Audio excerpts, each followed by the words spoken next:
All right, y'all. Welcome back to Dorian's DIY Audio. Today, I would like to go over the RTA real-time analyzing measurements that I took utilizing a program known here as REW, Room EQ Wizard. First, to start off real quick, I would like to give the flowers to two people that I've been really watching their videos and kind of been students of theirs. So, the first one I would like to give a shout out is a newer guy who kind of just popped up on the scene, even though he has 190 videos. I found him roughly about 4 months ago, maybe. His name is Socket. He just passed about 1,000 subscribers not that long ago, and like a couple weeks ago, and he's already up to 1.45. So he is taking off and growing. But he has some really great information, tutorials if you want to learn how to use REW. You can see all of that information here, and there's plenty more within his 190s. The other guy, a lot of you guys might know already, is Rawcat, and he's been around for some while. I've been watching his videos for quite some time. I'm not sure exactly how long, but anyway, you can see that he works with some manufacturers, Audio Tech Fisher, who owns Helix, Toto, Recoil, Stereo Integrity, so on and on and on, right? Sundown. So just to give flowers to those two guys, and if you're looking for some real good information on how to get going, these are the two that I've learned from. There was others, but these are the two that I've learned from. But anyway, if this is your first time here with me, I appreciate you coming to check it out. Let's go ahead and get over into REW and let's get a couple things explained. So when you first take an RTA measurement, this is going to be how your measurement looks. All right. And this is with no smoothing. All right. So I did check to see what those guys are doing on theirs. And, they both appear to be using 1/6 smoothing, and when we utilize the one, this is what it looks like, which is much more better. And also, I wanted to go over something too, is when we're looking at the dB or the SPL scale, that we are going in increments of 5, because if you were to take this and go to 10, it looks really flat, right? And the smaller you make, or the larger you make these ticks, then it starts to look like you just have a super awesome system, and that's not really the case. Okay, so here we go. We have our scale set, and it's in 5 dB increments. So now that we have that set up, I do want to quickly go over something here. So in my vehicle, I use this would be the measurements that were taken flat, and this is not how I use how I listen to my music as I'm using my stereo. This is more indicative of what I like, and I do like my top end more brighter, so you can see my trebles all the way up. My mid is about 2 ticks down off of the max, and my bass is actually 1 tick below flat. So you will, during the measurements, you'll see this, and let's just go ahead and pull that up. So red being the way that I like my music, as I'm, and you can see my bass is a tad bit lower here, and I think roughly to about the 600 range. Then the mid being up higher and the treble being up higher also. You can see I have the brighter top end there, okay? And this is kind of really indicative of what you're going to see if we go and look at the fronts flat and the fronts with EQ. You're going to see the same thing again, right? You're going to see flat. You got a little bit more bass, but then you have lower energy, less energy in the mid-range up to the high end. And then we can also quickly look at the rears. And you can basically see the same exact thing, that with or flat a little bit more bass in the lower end, and then the higher end, you know, you see it, right? There's less energy. So let's go ahead and just go and look at the front left real quick. I'm using those 90 CXX Infinity Kappas in the front, and you can see here that I am they are taking a pretty good low end, which they can handle very well. I really don't have much of vibrations in my doors that are bothering it right now. Certain frequencies, obviously, there's the cable for the latch. I can hear it vibrating in there. There is zero aftermarket sound deadener in this vehicle as of this moment. Okay, I'm doing this all in steps because I want to see the difference. Anyway, so from 30 over, you know, you can see it's pretty decent, even though there's some scoop outs here, right? A couple little bumps here.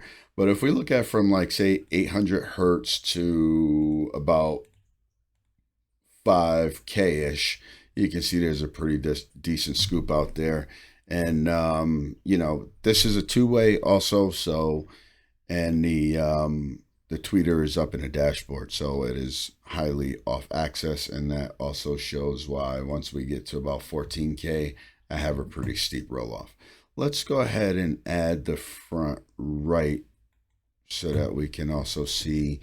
You see here, I have more energy in my mid-range region, okay, and I can hear that the system kind of pulls to the right. I have tried adjusting the tweeters on them. There's a 3 dB attenuation on either side, and I can't correct them with that, so I just had to live with that up until, you know, hopefully here in the short future that it go away.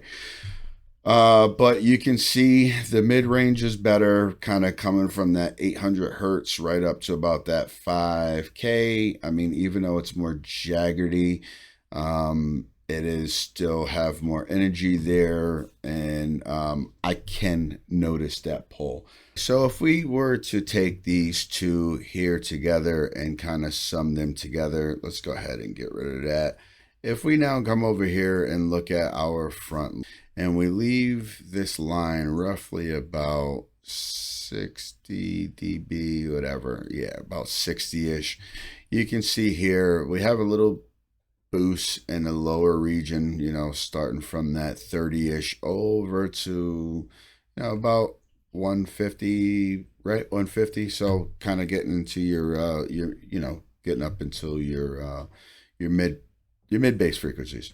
All right, there's a little scoop out from 150 to 255, and that can be adjusted with some a little bit of boost here, and then roughly we can cut these here and kind of level this out and fix all of this jaggedness. But this overall could be fixed fairly easily with some equalization.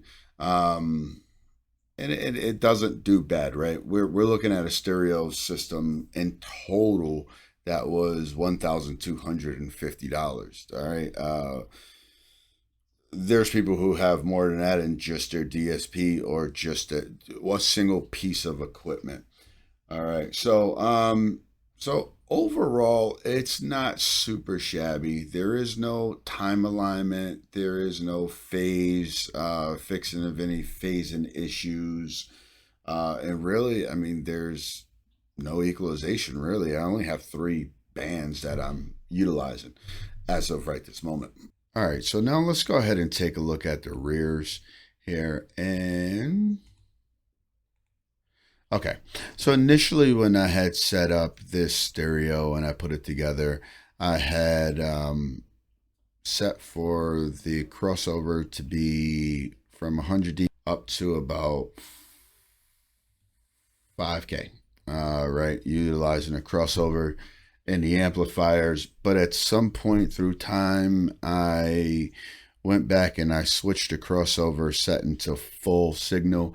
And you can see here we're getting a fairly full signal, even though she falls on her face at about 10,000 hertz.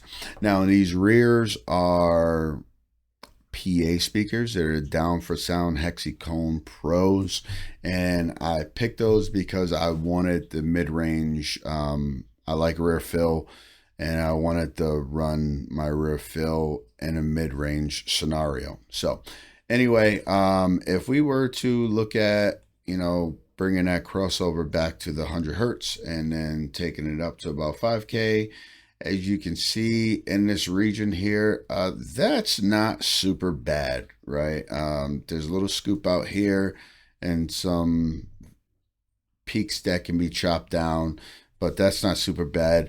Now, the rears are also attenuated from, and this is really from the factory head unit. They're attenuated, and I kind of like the difference that there is back there, because I don't want those trying to play as loud as the front. I just want some ambiance back there, and it does help out in totality with the fronts and everything mixed together.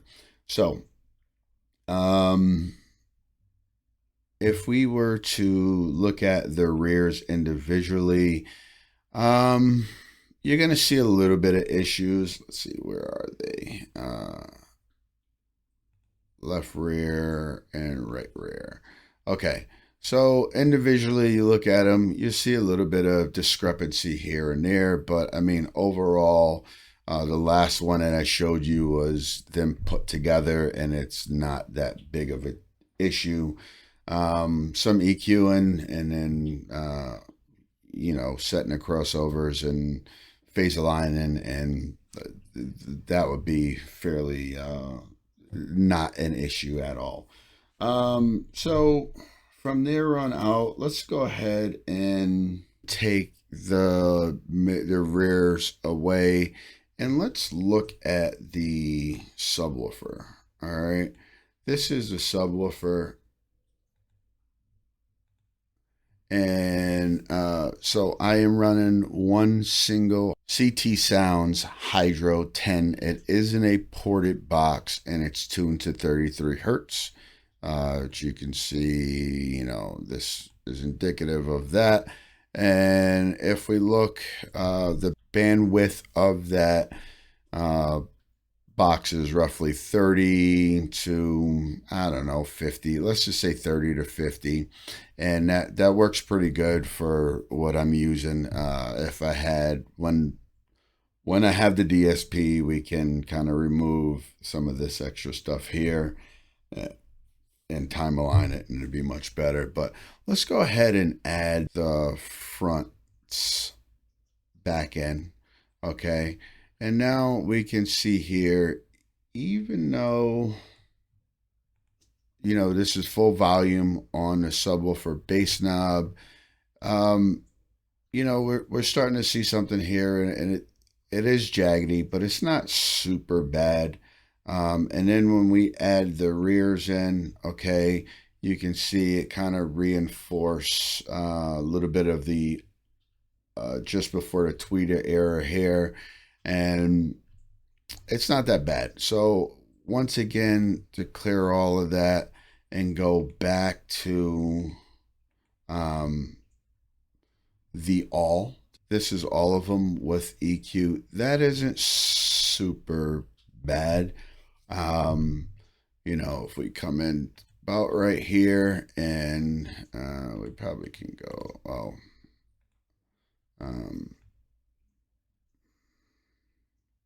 yeah, if we were to kind of put this line about here as some sort of house curved line, this can be taken, fixed, slight little bit of boost, get rid of this peak, fix these valleys, smooth this out.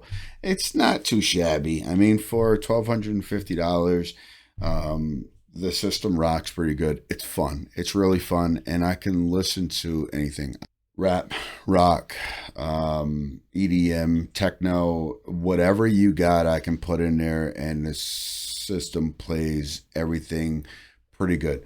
Obviously, if the recording is a high-end quality, it sounds really good, as it should with any vehicle.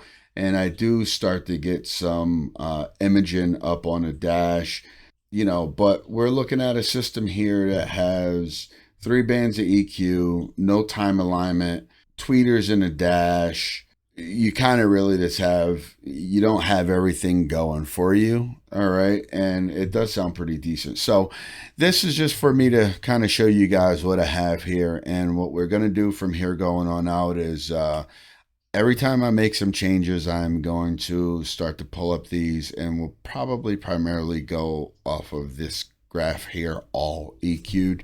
But anyway, keep your eyes out, because I do have a DSP that I am going to be doing an open box on, and it is a budget DSP, y'all. I'm a budget guy, and I'm budget not because I'm broke, but because you know, I like to try to get the best bang for my buck, and that doesn't always equate to spending the most money on things. But we'll get there in time as we grow together, right? So I did pick up a set of 3-ways, so eventually we're going to be swapping out, and I have a bunch of different things to test, right? I didn't go and buy this whole setup, you know, or the microphones, the audio interface, all of the cables and everything, just to pull a measurement or two and then be done with it. So keep an eye out for all of the updates. Please like, comment, subscribe, and share. And yeah, we'll get you some better information here.